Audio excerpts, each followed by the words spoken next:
Jetez vos filets. Luc 5, verset 10. Ne crains point, désormais tu seras pêcheur d'hommes.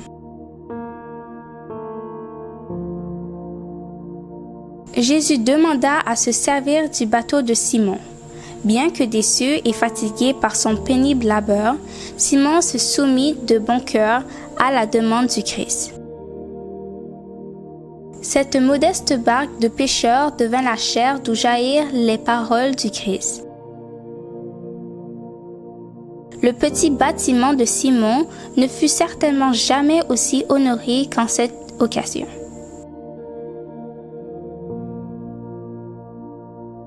Jamais son propriétaire ne l'avait utilisé de façon aussi profitable.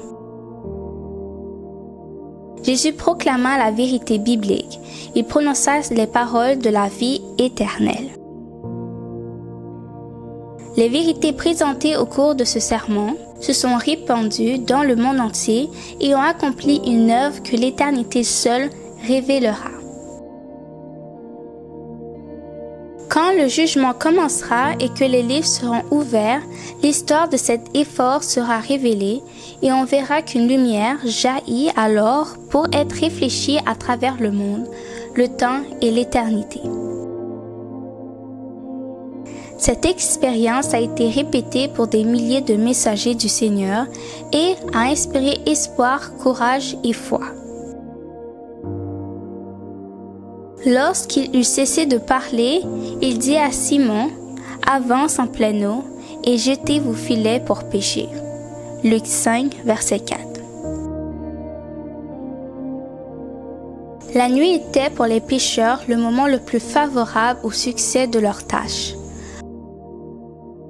En effet, à la clarté du jour et dans les eaux transparentes, le poisson pouvait voir le filet et l'éviter.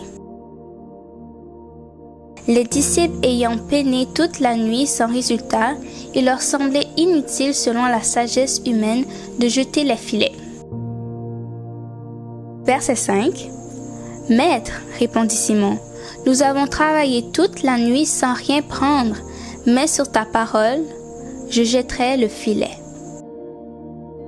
C'était de l'obéissance pure. Nous avons ici l'exemple d'une confiance implicite dans les paroles du Christ, en dépit des objections de l'expérience. La première leçon est d'apprendre à connaître la volonté de Dieu, même si nous avons à passer par des circonstances éprouvantes. Puis, connaissant sa volonté de lui obéir sans discuter, une telle obéissance sera toujours récompensée. Quel fut le résultat de l'obéissance de Simon? Luc 5, versets 6 et 7 dit « L'ayant jeté, ils prirent une grande quantité de poissons et leurs filets se rompaient. Ils firent signe à leurs compagnons qui étaient dans l'autre barque de venir les aider. Ils vinrent et remplirent les deux barques au point qu'elles enfonçaient. » Levez vos yeux en haut, page 279, paragraphe 2 à 8.